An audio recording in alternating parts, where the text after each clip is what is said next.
Bueno, buenas noches. Diseño organizacional y modelos estructurales. Materia de estructura organizacional corresponde al módulo 2, Universidad Manuela Bertrán, presentado por Ana Lucía Angulo Cuellar. Bueno, primero que todo, pues vamos a hablar y a definir qué es un diseño organizacional.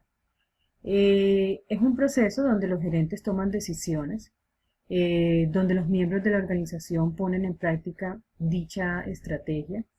El diseño organizacional hace que los gerentes dirijan la vista en dos sentidos, hacia el interior y hacia el exterior de su organización. Con esto, su entorno micro y macro frente a los cambios que tengan pues que realizar para enfrentar los retos competitivos que diariamente como organización enfrentan y la sostenibilidad en el tiempo. Existen algunas dimensiones relacionadas pues a la estructura basada en dos teorías, básicamente en dos autores. Las dimensiones primarias de la estructura organizativa según Puck, donde dice pues hay unas características muy puntuales que hablan sobre la especialización, pues se refiere a la división del trabajo y asignación de tareas. La estandarización es la normalización pues de los procesos o de los procedimientos que se aplican a todas las tareas que se repiten con cierta regularidad, a la formalización que se entiende que es el proceso de establecimiento de reglas, de normas e instrucciones a las que debe someterse la realización de las tareas. La centralización, pues que consiste en localizar la autoridad en aquellas unidades directivas que deben tomar las decisiones principales. Configuración, pues es la forma de la estructura organizativa que se alcanza con líneas jerárquicas de diferente longitud. Y por último está el tradicionalismo, que es el que engloba al conjunto de valores al ser asumidos por los miembros de la organización. De esta manera normalizan pues su comportamiento al desempeñar sus tareas. Por otro lado, entonces tenemos las dimensiones organizativas o variables de diseño básicas según Chai. Entre sus características encontramos pues la asignación de tareas individuales, que consiste básicamente pues en identificar las competencias de los miembros de la organización y relacionarlas con las responsabilidades que les son asignadas.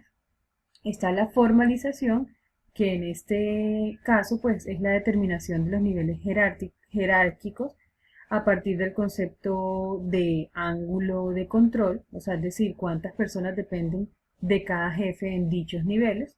Está la agrupación de tareas o departamentalización, pues consiste en determinar una serie de criterios que permitan agrupar las tareas por secciones, departamentos, por divisiones u otras unidades organizativas que buscan, pues, básicamente es la eficiencia. Está el sistema de comunicación e información que recoge los diferentes procesos que interrelacionan en términos de unidades de información a los miembros de la organización para actuar de modo que puedan alcanzar los objetivos fijados inicialmente.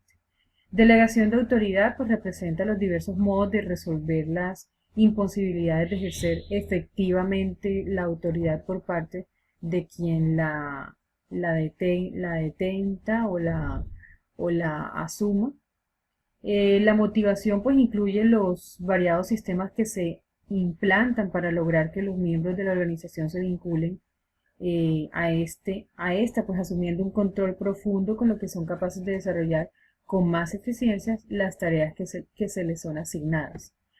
Adicionalmente tenemos unos principios de diseño de la organización según Robbins, que también pues tienen unas características entre las que encontramos la unidad de mando, pues que se refiere básicamente a que cada subordinado responde únicamente ante un único superior. Tenemos el ángulo de control o de autoridad, que equivale pues al número de subordinados que puede supervisar eficientemente un supervisor.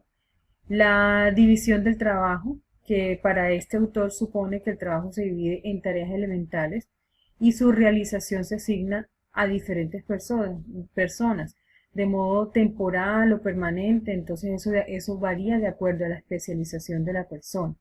Y la departamentalización, que es el modo pues de coordinar las tareas mediante su agrupación en un departamento o una unidad organizativa de acuerdo con ciertos criterios, ya sea de producto, de función empresarial, de mercado, de cliente o de procesos. Adicionalmente, entonces tenemos el análisis de los principios básicos de diseño, donde encontramos el eje vertical, el eje horizontal y de equilibrio interno. Entonces, cuando se desea organizar una estructura organizativa, las variables que en principio están bajo nuestro control, que son las que se consideran variables de diseño, deben sincronizarse unas con otras de manera que el conjunto, o sea, es decir, la organización sirva eficientemente a los fines para los cuales ha sido creada. Entonces, para definir cada uno de los ejes, tenemos entonces que el eje vertical se constituye con un número mayor o menor de niveles jerárquicos, es decir, lo que se entiende como línea jerárquica, lo que dará como consecuencia una altura mayor o menor de la pirámide organizativa. Por otro lado, tenemos el eje horizontal, que se constituye a partir de la consideración del número de tareas en que se han de dividir los procesos esenciales de la organización. Y por último, para garantizar la cohesión interna, el sistema organizativo incorpora ciertas variables y parámetros que facilitan cierto grado de dinamismo y armonía interna. Por otro lado, pues tenemos unas variables involucradas en el diseño organizativo, entre las cuales encontramos las variables externas o contingencias, las variables de diseño, las variables causales o de flujo de trabajo, las variables formales o de estructura organizativa y por último las variables resultantes, que realmente son los resultados esperados. Seguimos entonces con el modo de estructuración. Vamos a profundizar en cada uno de los diseños y empezamos entonces con el diseño vertical. Entre sus principios básicos encontramos que la autoridad, pues, es el poder legal o legítimo que da derecho a mandar sobre un grupo de personas. Es un concepto en evolución que contemporáneamente se vincula con el concepto de liderazgo.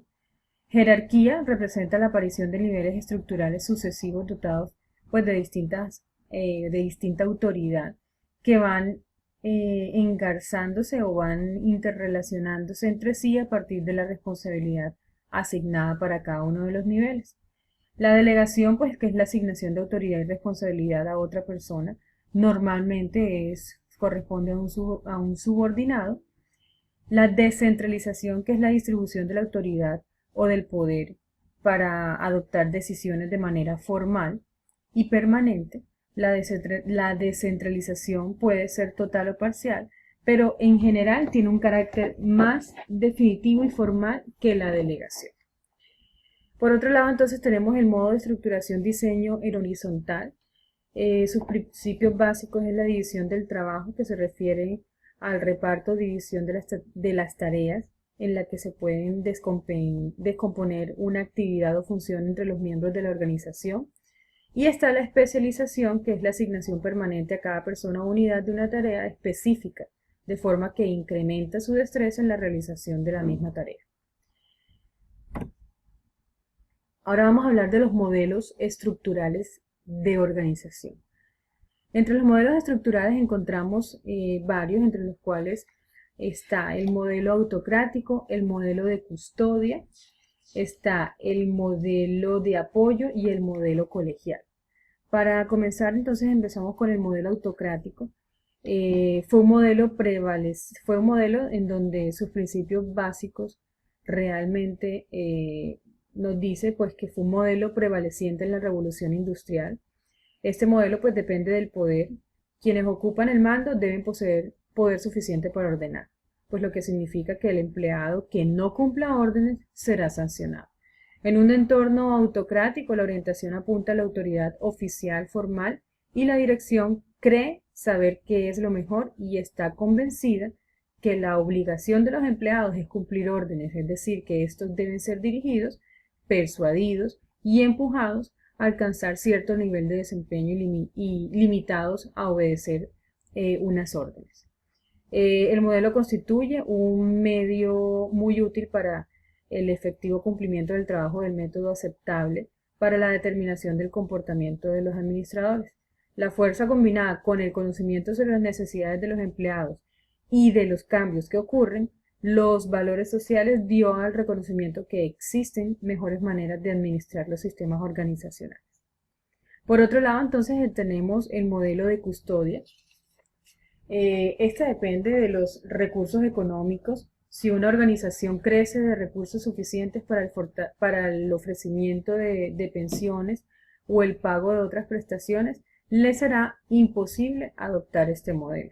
Entonces el enfoque de custodia da como resultado pues la dependencia de los empleados respecto a la organización, y en lugar de depender de su jefe, los empleados dependen de las organizaciones. Por otro lado tenemos el modelo de apoyo. Tuvo sus orígenes en el principio de las relaciones de apoyo. Se llegó a la conclusión pues de que una organización es un sistema social cuyo elemento más importante es ser trabajador. Estos estudios indicaron pues la importancia de poseer conocimientos de dinámica de grupos y aplicar pues la supervisión de apoyo. El modelo de apoyo depende del liderazgo en lugar del poder y el dinero. A través del liderazgo, la empresa ofrece un ambiente que ayuda a los empleados a crecer y a cumplir a favor de la organización aquello de lo que son capaces. Como consecuencia, la orientación de la dirección pues apunta al apoyo del desempeño laboral de los empleados, no al simple apoyo de las prestaciones a los empleados. El resultado psicológico es una sensación de participación e involucramiento en las tareas de organización. Este forma parte del estilo de vida de trabajo de los administradores y en particular de su modo de entrar a los demás. El modelo de apoyo es eficaz tanto para empleados como para administradores y goza de aceptación generalizada. Por último, entonces tenemos el modelo colegial, que el término colegial pues alude o se refiere a un grupo de personas con propósito común. Tienden a ser más útiles en condiciones de trabajo de lo programado, medios intelectuales y circunstancias que permitan un amplio margen de maniobra de las labores. Este depende de la generación por parte de la dirección de una sensación de compañerismo con los empleados. El resultado es que estos se sienten útiles y necesarios. Les resulta fácil aceptar y respetar el papel de estos en la organización. En vez de ser vistos como jefes, se consideran a los administradores como colaboradores.